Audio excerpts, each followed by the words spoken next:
नमस्कार दोस्तों, आज हम पढ़ेंगे क्लोरोफार्म के रासायनिक गुणधर्म। क्लोरोफार्म के रासायनिक गुणधर्म पढ़ने से पहले हम इसके भौतिक गुणधर्मों की चर्चा कर लेते हैं। शुद्ध क्लोरोफार्म रंगहीन ईथर जैसी विशिष्ट गंधयुक्त जल से भारी द्रव है। शुद्ध क्लोरोफार्म रंगहीन ईथर जैसी विशिष्ट गंधयुक्त जल से भारी द्रव है। यह जल में अविलेय किंतु कार्बनिक पदार्थों में पूर्ण विलेय होती है।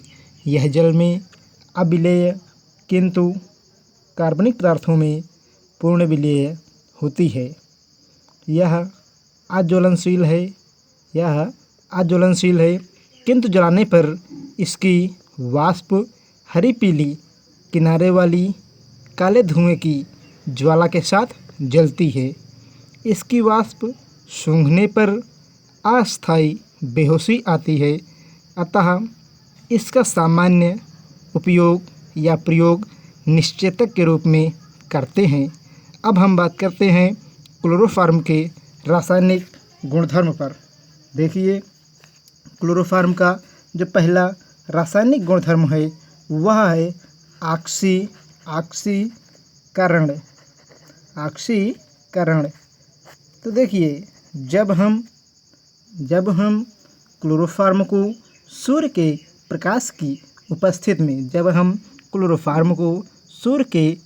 की उपस्थिति में वातावरणीय ऑक्सीजन से क्रिया कराते हैं तो क्या बनता है, तब फास्जीन नामक विषैली गैस बनती है। तो देखिए, हम इसको इस समीकरण द्वारा समझते हैं।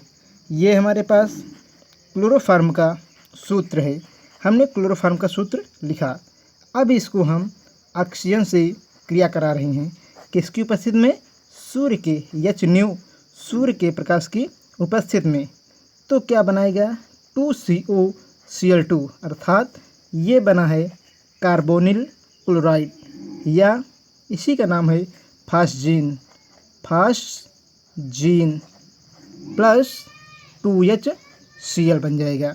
तो आप कहेंगे, जब क्लोरोफार्म को ऑक्सीजन के साथ सूर्य के प्रकाश की उपस्थिति में क्रिया कराते हैं तब फास्जीन नामक विषैली गैस बनती है और HCl बाहर निकल जाता है।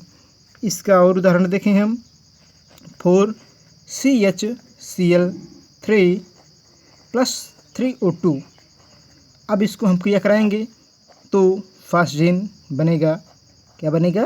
फास्जीन बनेगा प्लस 2Cl2 प्लस 2H2O बनेगा। ध्यान देना, 2H2O बनेगा। ये बन गया आपका। अब हमने इसको देखा, उसके बाद हम इसके अपचयन की बात करते हैं। इसका जो दूसरा गुणधर्म है अपचयन। तो जो अपचयन है, अपचयन के बारे में देखते हैं। देखिए, पहले हम इसका अपचयन जिडियन मतलब जिंक और एल्कोहलीय देखिए, जिंक और एल्कोहलीय HCl के साथ कराएंगे। किसके साथ? HCl के साथ इसका अपचयन हम कराएंगे। तो क्लोरोफार्म का अपचयन जिंक और एल्कोहलीय HCl के साथ कराने पर डाइक्लोरोमीथेन प्राप्त होता है। क्या मिलता है? डाइक्लोरोमीथेन प्राप्त होता है। जैसे CHCl3 प्लस 2H। अब यहाँ पे जिडियन एल्कोहलीय रूप में है और क्या है यहाँ पर? HCl। तो एल्कोहलीय को रिप्रेजेंट करते हैं C2H5OH arrow CH2Cl2 plus HCl। ये बन गया। क्लोरोफार्म को हाइड्रोजन द्वारा अपचयित किया गया जिंक और HCl की उपस्थिति में। यहाँ ये माध्यम एल्कोहलीय रूप में है तो बनता है डाइक्लोरोमीथेन और HCl बाहर निकल जाता है। फिर इसके बाद हम आगे देखते हैं इसी प्रक्रम में। अब जिडियन और HCl ये दोनों को हम किस रूप में करते हैं? तनु रूप में लेकर इसे हम क्लोरोफार्म से क्रिया कराते हैं। तो कैसे कराएंगे, देखिए CHCl3 प्लस 4H, क्या करेंगे आप 4H। अब आप इसे रिएक्ट कराएंगे, क्रिया कराएंगे तो बनेगा CH3Cl प्लस 2HCl। नाम है इसका क्लोरोफार्म। अर्थात जब हम क्लोरोफार्म को हाइड्रोजन के साथ क्रिया कराते हैं तो यहाँ पे हाइड्रोजन के साथ जब क्रिया कराते हैं तो क्या बनेगा, यहाँ पर बनेगा मेथिल क्लोराइड और हाइड्रोक्लोरिक अम्ल। ध्यान से देखिए, हाइड्रोजन संतुलित न होने के कारण इसको हम क्या करेंगे, यहाँ पर 4 से मल्टीप्लाई करेंगे, अर्थात 4H होगा, 4H, ऐसे 4H होगा, ये आप समझेंगे। तो यहाँ पे 4H है। अब इसके बाद हम आगे कराते हैं क्रिया तीसरे भाग में, जिंक और H2O की वाष्प, H2O की वाष्प, जिंक और H2O की वाष्प द्वारा कराते हैं। तो क्या होगा, देखिए यहाँ पे होगा क्लोरोफार्म CHCl3 प्लस 6H। अब ये रिएक्शन कराएंगे तो बनेगा मीथेन, क्या बनेगा CH4 मीथेन प्लस 3HCl बन जाएगा। अब उसके बाद अगला प्रक्रम है नंबर तीसरा, क्लोरोनीकरण। करण। तो देखिए जब हम क्लोरोफार्म को CHCl3 को किससे क्रिया कराते हैं, पुनः क्लोरीन से कराते हैं सूर्य के प्रकाश की उपस्थिति में, तब क्या बन जाता है, पायरीन बनता है CCl4। इसका नाम क्या है, पायरीन है, प्लस HCl बाहर चला जाता है। अब जल अपघटन, अगला गुणधर्म है जल अपघटन। देखिए जब हम क्लोरोफार्म का जल अपघटन कराते हैं, जैसे CHCl3 प्लस 4KOH, जब इसका हम जल अपघटन कराएंगे तो हमें प्राप्त होगा HCOOK plus 3KCl plus 2H2O, ये मॉलिक्यूल्स हमको प्राप्त होंगे। तो हमने देखा जल अपघटन। अब इसको हम इस रूप में भी देख सकते हैं, जैसे HCCl प्लस यहाँ पे हम कर देंगे KOH, ये हमने कर दिया। इसको हम आगे बढ़ाएंगे तो क्या होगा, KCl हमारा बाहर निकल जाएगा, KCl बाहर चला गया, 3KCl कर देंगे आप। अब बचा क्या है, HC, उसके बाद ये बचे हुए हैं क्या है, OH। इसमें से वाटर का मॉलिक्यूल्स निकल जाएगा, जब निकल जाएगा -HOH हो जाएगा। देखिए -HOH हो जाएगा आपका। उसके बाद अब क्या बचा है, HCOOH, क्या बचा है यहाँ पर, HCOOH प्लस इसमें हम ऐड करेंगे KOH। तो ये क्या होगा, यहाँ से फिर H2O रिमूव हो जाएगा, चला जाएगा, और क्या बचेगा HCOOK, ये हमारे पास सुरक्षित बचेगा। फिर अगला है पांचवा गुणधर्म है नाइट्रीकरण। जब हम क्लोरोफार्म को किसके साथ, नाइट्रिक अम्ल, देखिए नाइट्रिक अम्ल का सूत्र क्या होता है, HNO3। तो हमने क्या किया, H, एक O यहाँ पे है, इसको ले जाएंगे, यहाँ पे कितना हो जाएगा, 2 1 3 हो जाएगा। तो ये नाइट्रिक अम्ल है। तो नाइट्रिक अम्ल के साथ क्रिया कराया तो क्या बन जाएगा, C, और उसके बाद क्या है Cl3NO2 प्लस HOH, अर्थात ये जल बना लेंगे। ये इतने भाग और यहाँ से हाइड्रोजन निकल जाएगा, ये क्या बनाएगा, वाटर बना लेंगे। उसके बाद अब देखिए अगली प्रोसेस में क्या होता है, सिल्वर। नंबर 6, सिल्वर चूर्ण से क्रिया। तो देखिए 2CHCl3 प्लस 6Ag जब क्रिया कराते हैं तो क्या होता है, एथाइन बनता है और 6AgCl बाहर निकल जाता है। अब उसके बाद देखेंगे अगला एसीटोन। एसीटोन से क्रिया, जब हम इसे एसीटोन से क्रिया कराते हैं तब क्या होता है।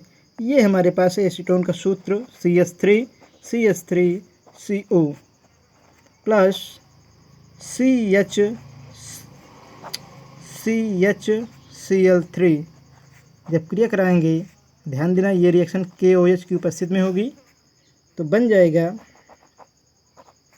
यहाँ पे बनेगा CH3 और यहाँ पे है आपका OH और यहाँ पे CCl3। जो बना है उसका नाम हो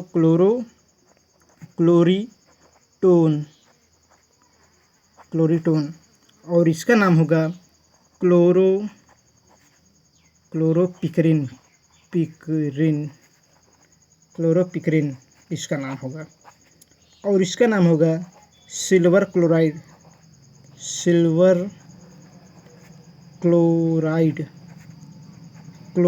ये इसका नाम होगा। अब हम आगे बढ़ते हैं और इसके और गुणधर्मों को समझते हैं। अगला है फिनाल के साथ क्रिया। फिनाल से क्रिया, तो फिनाल से क्रिया करेगी। अब कैसे, फिनाल हमने ये बनाया, OH किया प्लस CHCl3 किया हमने और फिर उसके बाद हमने क्या किया, यहाँ पे हमने ये किया और प्लस 3KOH कर दिया, 3KOH कर दिया। जब हमने कर दिया तो ये प्रोडक्ट क्या देगा, बेंजीन के साथ हो जाए मतलब phenol plus CHO।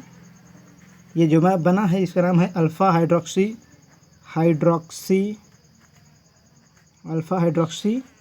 Benzaldehyde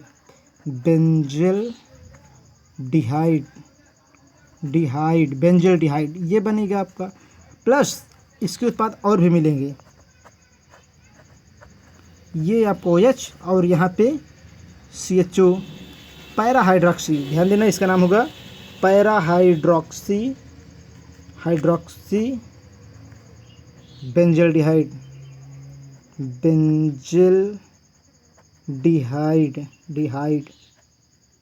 plus यहाँ पे क्या मिलेगा 3KCl प्लस 2H2O इतने मॉलिक्यूल्स यहाँ पे हमको मिलेंगे। उसके बाद हम देखते हैं अगला एनिलीन से क्रिया। नंबर 9 एनिलीन से क्रिया।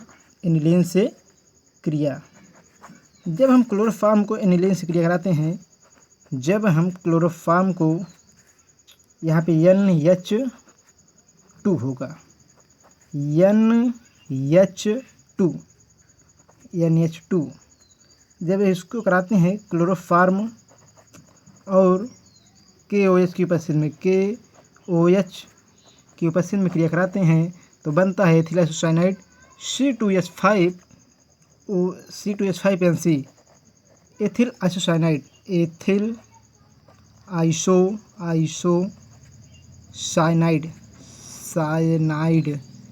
साइनाइड ये बनता है।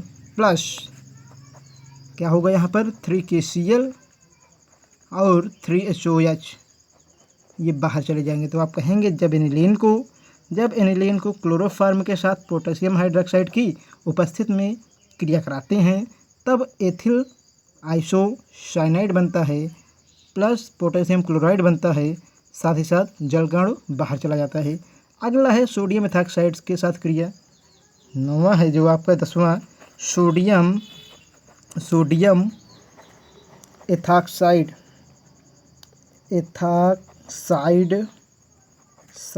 से क्रिया सोडियम एथॉक्साइड से क्रिया। क्लोरोफॉर्म का सूत्र होता है CHCl3, तो Cl 3 बार ऐसे आप लिख दीजिए। उसके बाद कर दीजिए सोडियम एथॉक्साइड NaOC2H5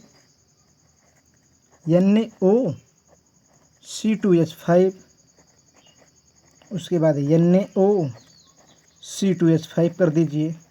ये आपने इतना कर दिया। उसके बाद क्या होगा, NaCl बाहर चले जाएंगे, ये 3NaCl बाहर चले जाएंगे, कर देंगे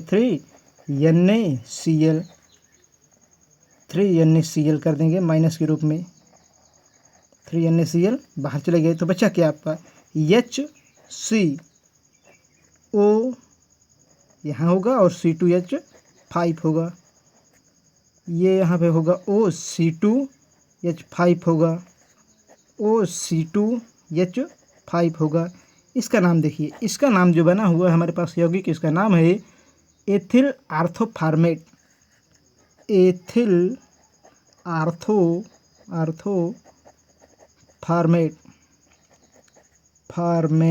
एथिल आर्थोफार्मेट ये हमारे पास प्राप्त हुआ।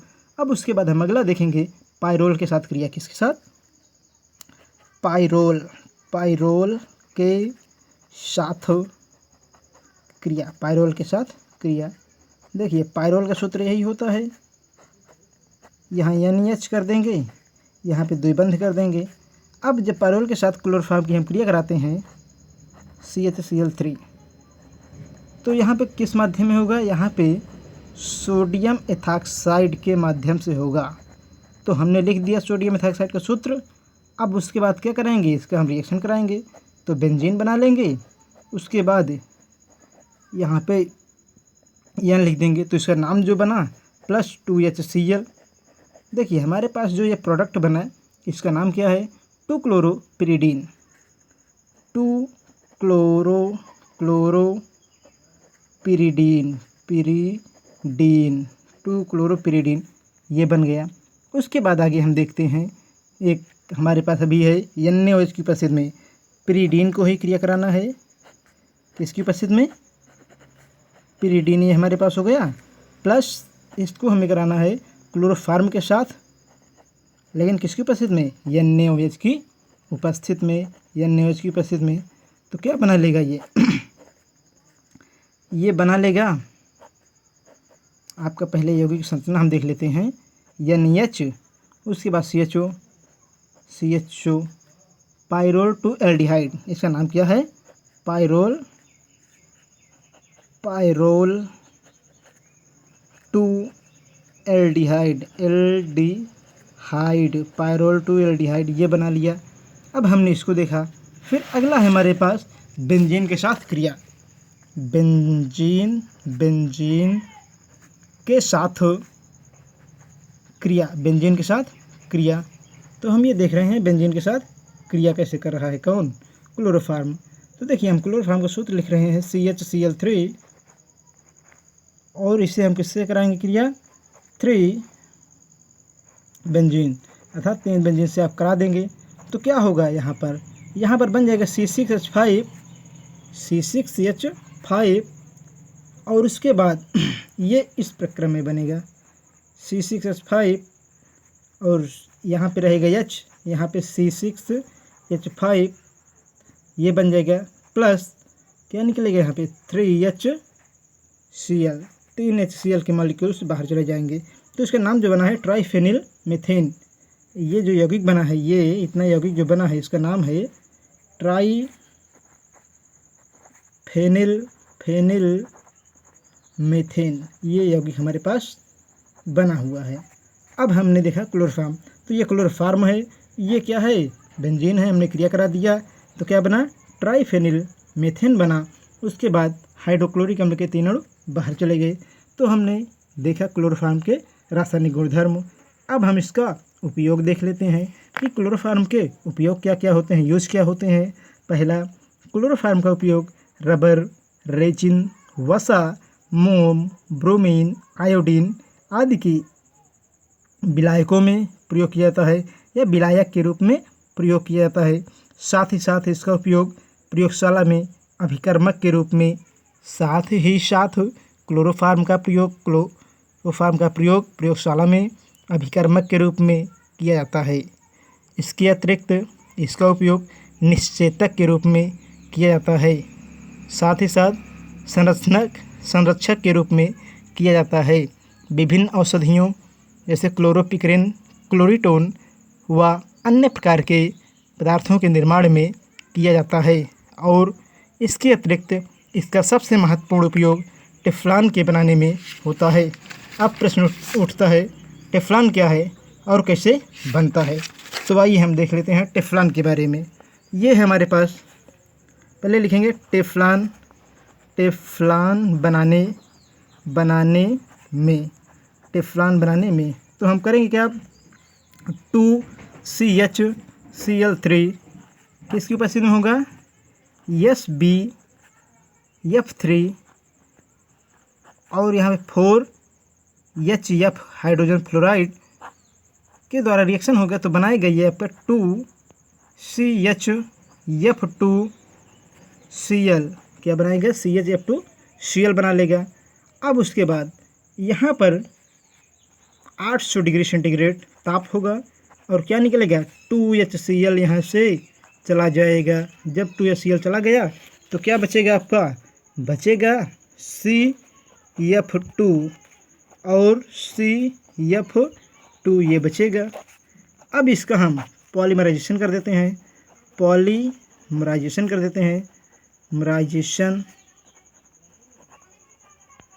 जब इसका पॉलीमराइजेशन हो गया तो क्या बनेगा, CF2 एकल बंध CF2 यहाँ पे बंध मिल जाएंगे आपको। यही क्या है आपका, टेफ्लॉन है, टेफ्लॉन। तो आज हमने देखा कि क्लोरोफॉर्म के भौतिक गुण धर्म, रासायनिक गुणधर्म, क्लोरोफॉर्म के अनेक गुणधर्मों का हमने अध्ययन किया। साथ ही हमने देखा क्लोरोफॉर्म के उपयोग क्या होते हैं और क्लोरोफॉर्म से टेफ्लॉन आदि को बनाने के बारे में समझा। अगले भाग में हम देखेंगे कि पायरीन क्या होता है, पायरीन बनाने की विधियाँ, उसके रासायनिक गुणधर्म, उसके उपयोग और DDT, क्लोरोबेंजीन या एल्किल हैलाइड आदि को हम विस्तार से समझेंगे। तो आज आपने जो पढ़ा वो समझ में आया हो तो हमारे चैनल को लाइक, सब्सक्राइब और शेयर ज़रूर करें। धन्यवाद।